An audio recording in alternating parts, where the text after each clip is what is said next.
Hi there. My name is Bob Rossiter. I pastored a little church called Waterloo Chapel.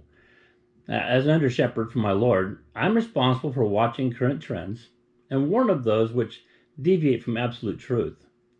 Today we get to look at a couple of subjects I've spent quite a bit of time studying. I've titled this Science and the Christian. I hope you'll stay with me to the end. I absolutely love science.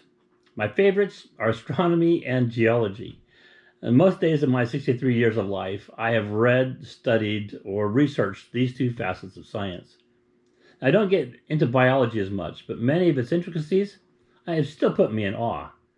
I use a wide variety of sources to be able to get the best accumulation of information possible.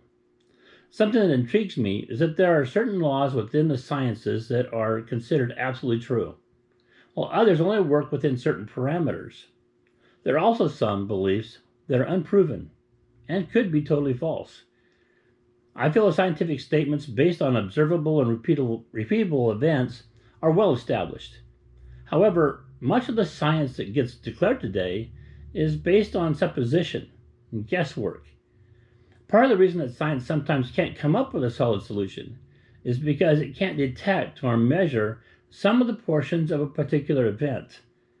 The assumption that scientific tools can detect and measure every part of a major action in the physical world is false.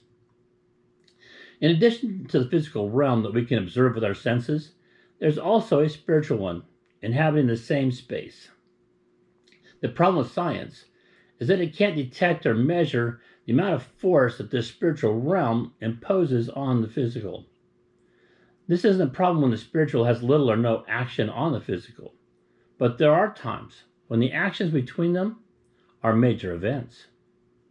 One of these events was the creation of the world. The Bible isn't a science textbook, but where it speaks scientifically, it is correct. So when God said he created the world in 6 days, that is the amount of time it took. And when he said, let there be light or let there be cattle, it happened immediately. The spiritual realm created the physical one. Now, I'm not going to be one of those who says I can prove God's creation through science, because that's impossible.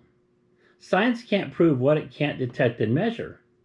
The only way to prove an interaction between the spiritual and the physical is through faith in God and the word that he has spoken and given to us. The second major interaction between the spiritual and physical is human life itself. The moment of conception is more than just the beginning of a physical body.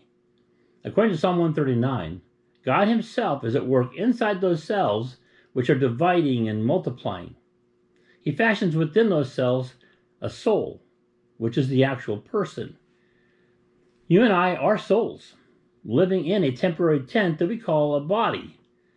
All of us are a combination of the spiritual and the physical realms, until death destroys our temporary tent. Science can't understand this because our souls can't be detected or measured. This doesn't make it any less of a reality. There are other short-term interactions between the two realms. I'd like to end with just one more major interaction. This one is in the future yet, but it is fast approaching. It will last just over 1,000 years and will include a sudden disappearance of God's true children. It'll have multiple years of horrific events and the return of Jesus to this earth to rule and reign over it. Yes, temporarily, the spiritual will rule over the physical. Now, I definitely love the sciences. There are plenty of laws within it that we can count on and much we can learn. But it also contains enough opinion and faulty equations that you and I need to study it with care. So, thank you for spending time with me.